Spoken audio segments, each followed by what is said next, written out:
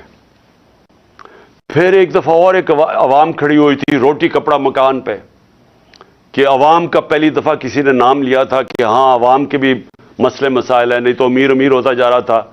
تو یہ خوف تھا کہ عام لوگوں کے پاس فرق بڑھتا جا رہا ہے امیر غریب میں. آج ایک ہی مسئلہ ہے پاکستان کا, اور وہ ہے جس کو انگریزی میں کہتے ہیں رول آف لا, انصاف, قانون کی حکمرانی. یہ جنگ جب تک ہم اب یہ جنگ نہیں لڑیں گے, اور میں اپنی ساری قوم کو کہہ رہا ہوں, جب تک ہم یہ جنگ نہیں لڑیں گے ہمارے ملک کا اب کوئی مستقبل نہیں ہے.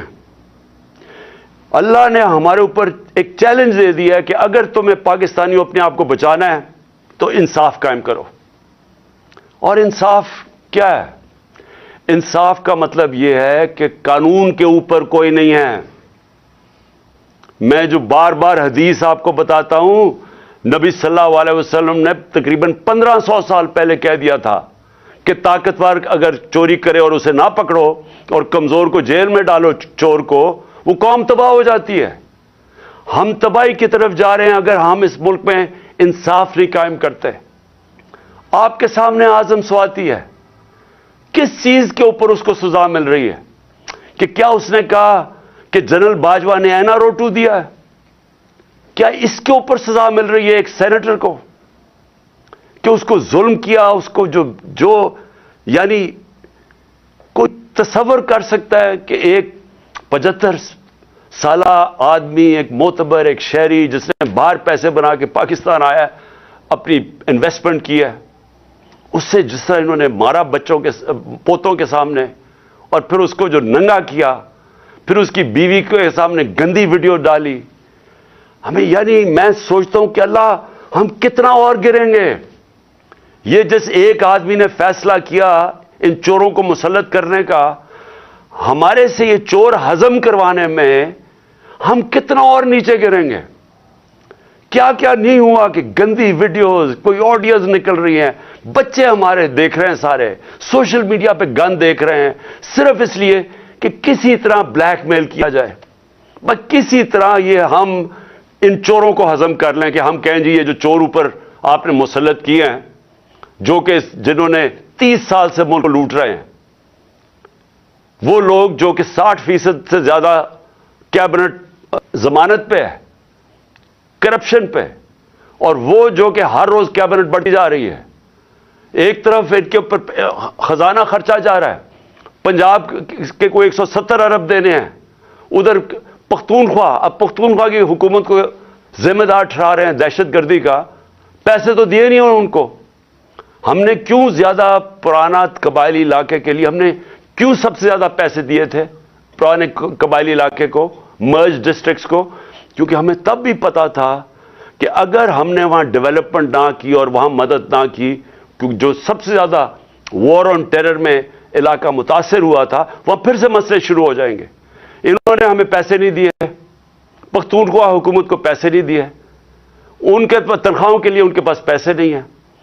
گلگت بلتستان والے وہ کہہ رہے ہیں ان کو پیسے نہیں دیے، آزاد کشمیر گورنمنٹ کہہ رہی ہے وہ پیسے نہیں دیے، پنجاب جس طرح میں نے کہا وہ کہہ رہے ہیں 170 ارب روپیہ نہیں دیا. تو اگر پختونخوا میں پیسے نہ خرچ کیے گئے اور یہ جو مرج ڈسٹرکٹس کے اندر پولیسنگ کے اوپر نہ انہوں نے زیادہ اس وقت انویسٹمنٹ نہ کی، نوکریاں نہ وہاں ملی، اگر خدا نہ خواستہ پھر سے وہاں دہشت گردی شروع ہو گئی، میں آج آپ کو یہ کہہ رہا ہوں کہ ہمارے ملک کے آگے جو پہلے ہی ہمارا ملک کے معاشی حالات کبھی بھی اتنے برے نہیں تھے، خدا نہ خواستہ اگر دہشت گردی شروع ہوگی تو سب کے ہاتھ سے نکل جائے گا. تو آخر میں صرف یہ کہنا چاہتا ہوں کہ یہ جو پنجاب میں مذاق ہو رہا ہے، ہم اپنی حکومت سے ڈیزالو کر رہے ہیں. یہ ہمارا آئینی حق کیا کہ ہم الیکشنز کروائیں؟ کیوں ڈر رہے ہیں الیکشن سے؟ یہ ہمارا ہم خود اپنی 2 حکومتوں کے اندر الیکشن کروانے کے تیار ہیں. یہ کیوں اتنا زیادہ تماشا؟ کبھی گورنر رول لگا دو، کبھی کہا جی ہم چیف منسٹر کو ہٹا دیں گے. یہ کیوں کہہ رہے ہیں؟ کیونکہ یہ ڈرے ہوئے ہیں عوام سے، یہ الیکشن سے بھاگے ہوئے ہیں. وہ جو باہر بیٹھا ہوا ہے مفرور، ایک مجرم، وہ ڈرا ہوا ہے الیکشن سے، اور دوسرا آصف زرداری ڈرا ہوا ہے الیکشن سے. انہوں نے اتنی زیادہ چوری کی ہے اس ملک کی کہ ان کو خوف آیا ہوا ہے. ساری ان کا ایک 1 پوائنٹ ایجنڈا ہے چوری بچانے کے لیے. پہلے چوری کرو، پھر اس چوری کو بچاؤ. پہلے چوری کر کے ملک کو نقصان پہنچاؤ، پھر چوری بچانے میں ملک کو نقصان پہنچاؤ. انہوں نے جو امینڈمنٹ پاس کی ہے پارلیمنٹ میں، انہوں نے وائٹ کالر کرائم اس کو لائسنس دے دیا ہے. آج انہوں نے ناممکن کر دیا ہے کہ جو پیسے والے آدمی آج جو چوری کرے گا، ناممکن ہے کہ آپ اس کو پکڑ سکیں گے. نیب کے قوانین انہوں نے ایسے بنا دیے ہیں کہ انہوں نے لائسنس دے دیے چوری کے لیے. اپنے آپ کو بچانے کے لیے ملک کا بیڑا غرق کیا انہوں نے. اور آج سوال کیا ہے کہ ساری قوم کو پتہ ہے، سارے جو چاہے وہ اکانومسٹ ہے، چاہے وہ بزنس مین ہے، چاہے وہ پروفیشنلز ہیں، سب کو پتہ ہے کہ اس وقت اس دلدل سے نکلنے کا صرف ایک راستہ ہے، صاف اور شفاف الیکشن۔ لیکن یہ جو دو چور ہیں اور ان کے ساتھی جو ہیں، یہ الیکشن نہیں ہونے دیں گے۔ اپنی ذات کے لیے ملک کی ان کو کوئی فکر نہیں ہے، کیونکہ ان کا پیسہ باہر پڑا ہے۔ ان کو کوئی فکر نہیں ہے کہ اگر ملک نیچے جاتا ہے انہوں نے باہر بھاگ جانا ہے۔ میں پھر سے آخر میں اپنے اداروں سے پوچھتا ہوں کہ کیا آپ کو ملک کی فکر ہے یا نہیں فکر؟ میں آپ سے پوچھ رہا ہوں، سارے اداروں سے جن کا سٹیک پاکستان میں ہے۔ میں ان کی بات نہیں کر رہا جن کا سٹیک ملک سے باہر ہے، جن کا سٹیک آج پاکستان میں ہے۔ میں آپ سب سے سوال پوچھ رہا ہوں کہ کیا آپ کو آج فکر کرنی چاہیے یا نہیں کہ ہمارا ملک تیزی سے جا رہا ہے، وہ ادھر پہنچ جائے گا جدھر خدا نہ خواستہ ہم سب کے ہاتھ سے نکل جائے گا۔ جتنی جلدی اس ملک میں الیکشن کروائیں ہم اتنی جلدی اس ملک کو ایک موقع ملے گا ہمیں کہ نکلنے کا اس دلدل سے۔ جب تک سیاسی استحکام نہیں آتا، پولیٹیکل سٹیبلٹی نہیں آتی، اکنامک سٹیبلٹی نہیں آ سکتی۔ اس وقت نہ باہر کے ملکوں کو، نہ باہر کی فائنینشیل انسٹیٹیوشنز کو کوئی اعتماد رہ گیا ہے اس گورنمنٹ کے اوپر، نہ اس ملک کے انویسٹرز اور بزنس مین کو اعتماد رہ گیا اس حکومت کے اوپر۔ تو صرف ان دو چوروں کے چوری بچانے کے لیے، اور وہ کیونکہ ڈرے ہوئے ہیں کہ الیکشن اگر وہ ہار گئے تو ان کی پھر سے ان کا این آر او جو انہوں نے لیا وہ نہ چلا جائے، سارا ملک کو انہوں نے گروی رکھا ہوا ہے۔